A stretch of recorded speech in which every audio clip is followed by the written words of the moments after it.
Bo uso da bicicleta.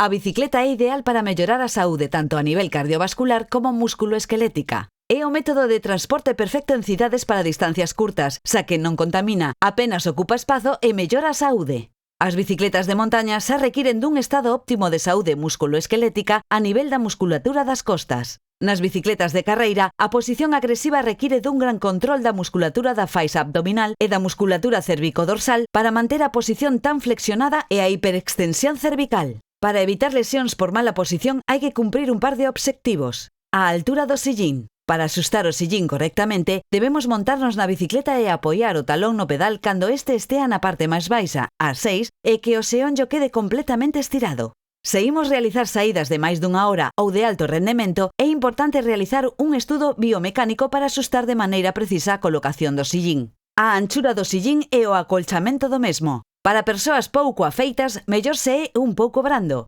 En persoas que o practican regularmente, a anchura do sillín debe ser a correcta para evitar patoloxías na zona perineal. Os adormecementos nas mans pódense eludir mantendo unha musculatura xa do tronco, e así que non recaia demasiado peso nas mans. Tamén existen luvas con xeles moi densos e puños ergonómicos especiais ou ben poñer dobre cinta ao manillar.